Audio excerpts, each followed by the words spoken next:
All right, so let's talk about, we talked about network marketing. We understand why the timing is so amazing right now, why this crisis has created this huge opportunity for us.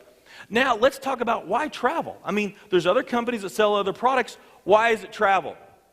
Well, what a lot of people mistakenly believe is they believe when it comes to creating some big success story in business, the best way to do it is to invent something brand new, something no one's ever heard of before, okay, like the cell phone or the fax machine, something that's new. And although there are definitely those examples of companies that invented something new and became hugely successful, it's very rare, okay? There's a book called Blueprint to a Billion that really talks about this, and what the author did is he studied companies that went public, and then once they went public, which companies grew to over $1 billion a year in annual sales, okay? And during that 3-year period, less than 5% did that. So less than 5% of the companies go public become that. So let's talk about what are the similarities. And the author says it's not inventing a new product, okay? What it really has allowed most of those companies to become huge is what they did is they entered a space and offered a product or a service in an industry that was already existing, that was already very large, okay? That was key, that it's a large industry, and what they would do is they would do something just a little bit different, and by doing something just a little bit different, they were able to carve a small piece of a big pie, and a small piece of a big pie would allow them to become a $1 billion success story. And a lot of you know my favorite example of this is Starbucks. Okay, Starbucks is a great example. Did Starbucks invent coffee? It's kind of a crazy question, right? No, they didn't invent coffee. Coffee's been around for quite a while. And you can buy coffee just about everywhere, right? Coffee is a massive industry around the world. $100 billion a year is spent on coffee. It's a massive industry. Was Starbucks successful? What did they do? They did something just a little bit different. And by doing something just a little bit different, they carved out 8% of that pie. Pretty significant piece. Starbucks today does over $8 billion a year in sales. Now let's compare the coffee industry. Again, a key to this, remember, is that you have a large industry, coffee, large industry, $100 billion. Then you've got travel, $8 trillion. $8 trillion. Travel is 80 times the size of the coffee industry. Okay, much, much different. Now, something that is really key to this on why travel is understanding something that you hear us talk a lot about, and a lot of you could probably recite some of this information in your sleep, and that is the baby boomers. Understanding the baby boomers. Yes, that was that group of babies where we had a huge surge in births earlier in the century, from 1946 to 1964. 46 marked the time where a lot of people had come back. They had been away for years, come back from a war. They hadn't seen their loved ones in a while. They celebrated. They had a bunch of babies. Okay, huge surge of births. That had continued till 1964. What marked the end of that? The invention of the birth control pill. Okay, so we all know that, right? That huge surge of births. Okay, created a big group of consumers. Well, Harry S. Dent, who's probably the most respected economic forecasters out there, what Dent talks about is he said, in order to really understand this baby boom generation, you got to understand more than those that were born between that time period. You also have to understand immigration, because it also depends on how people immigrate. In 1990, there was a huge surge of immigration into this country. The average immigrant immigrates at age 30. We look at spending patterns of Americans, the peak spending, us as consumers, we spend the very most at age 46. Okay, so we graduate from high school, or we get our car, we go to college, we do our things, we're spending more, we get a house, we get another house, Okay, then our kids grow up, and then we put them through college. And so we spend up until about age 46. And then after 46, that's when we start to spend less. We go on the decline as far as spending. Okay, well, if you look at this big group of consumers from 46 to 64, okay, this group of babies, okay, and then you couple that with the immigrants that immigrated in 1990, this massive surge of immigration, average age of 30, you graph all of that, and you look at this group of consumers. This group of consumers is 4 times greater than any prior generation. There's never been a bigger group of consumers to market products to. They're less than 25% of the population, but they do over 50% of all the spending. Well, the peak of the peak of the peak of this group of consumers, when you look at the peak spending of 46 of that group, the peak of the peak of the peak is right now. Right now. Okay, before you applaud, let me give you some more information. Because what does that mean if it's the peak? What happens after the peak? Decline.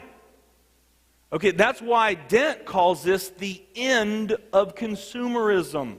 This marks the end of consumerism.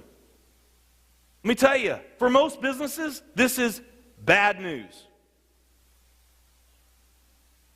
Now, Dent does go on to explain how there's a couple industries that are products and services where consumers actually, after age 46, spend more money on, not less.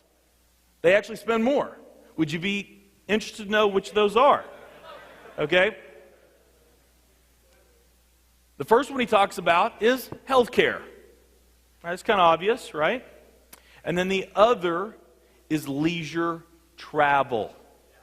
Okay? So, for both of those industries, healthcare and leisure travel, after age 46, okay, you're going into your peak spending years, that means that spending for this group is going to continue. It's just now entering those peak spending years, and that growth is going to continue over the next 18 to 20 years. Okay, can you say cha-ching? So, this is fantastic news for healthcare and leisure travel. And so, if you are looking for that right network marketing company, and you want to capitalize on the biggest trend in history, the biggest generation of consumers that you could market products to, no bigger one to market products to, then you're trying to find a network marketing company, you've got a couple different products that you can choose from. One, nutrition, because that falls right in well with healthcare, would you all agree? And the other is travel. Healthcare or travel. Okay, now, nutrition, the nutrition industry, talk about how big that pie is, it's much bigger than coffee. It's $228 billion. $228 billion is spent on nutrition. Travel, $8 trillion, okay? 226 to 8 trillion. Now, here's what's really exciting about this. About half of the network marketing companies are nutrition network marketing companies. So that's about 2,000 nutrition network marketing companies all around the world.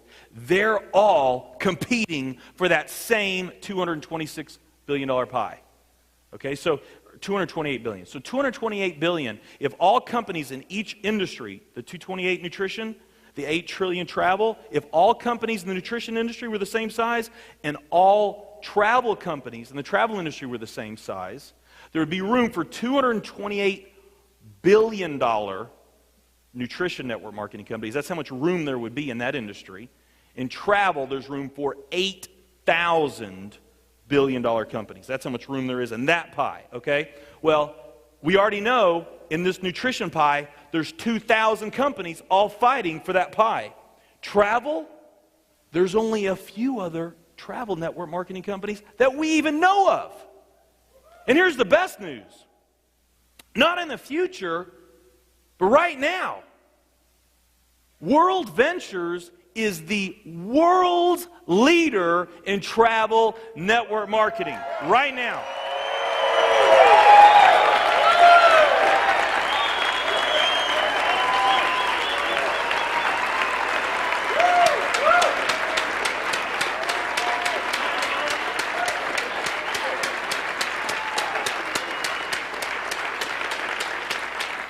there's another aspect of travel that's really important that you understand, especially if you're new to network marketing. The most important dynamic that allows network marketing to be the powerful vehicle that it is, because we all know that it's the power of the duplication. That's what creates the magic. That's how the social networking companies are growing so fast, and that's why network marketing is such a powerful distribution model. It's all in the duplication, okay? Prepaid Legal, they do about $500 million a year in sales. They're publicly traded, New York Stock Exchange listed network marketing company. They've been around for over 30 years. Well, recently they did a study that was very, very revealing. And what they did is they said, okay, of the sales that we do today, who's making those sales? And what they found, of the sales that they do today, 70 to 80% of the sales that they do today come from their sales reps that have been with the company for 12 months or less. And they have sales reps that have been with the company for over 30 years. But 70 to 80% of the sales that they're doing are from the sales reps that have been with the company for 12 months or less. We have a saying in this business, and that is, new blood is the lifeblood. Okay? This business is all about the new people going out there and introducing new people and making new sales. That's what it's about. And the more complex and the more complicated your story is, or the more difficult your product is to explain, okay, when you have to have more technical knowledge or know the science or the formulas behind different products, the harder it is for you to explain, the slower it's going to duplicate. I mean, that's a pretty simple concept, right? The easier it is to talk about, the faster it will duplicate. And the thing that slows network marketing companies down from growing more than anything else is the apprehension that a brand new person has. Most people get into network marketing, they don't have a sales background, they don't have sales skills, they just are looking to create an additional source of income. So it's really a referring business more than it is a selling business. So when you're going out there and referring, okay, and you're talking to friends and family about getting involved in a business, for a lot of new people, that's an uncomfortable thing to do. They've never done that before. Well, travel doesn't eliminate that, but it does bring down the walls big time. So that person that in another company with a different product might have not ever been able to get up the nerve to go talk to that neighbor about that product, the fact that it's travel, it's a lot easier for them to go do that. And when they do go talk to that neighbor, simply because it's travel, that neighbor is much more receptive to it and much more interested. And what does this do? This only builds more confidence in that new person, and it really facilitates the duplication, so your odds of success are much greater as well in a travel company. Okay, so it's really exciting. There are so many other reasons why travel is the ultimate product to market network marketing. Okay, too many for me to explain in this session, but I think we've done a pretty good job here.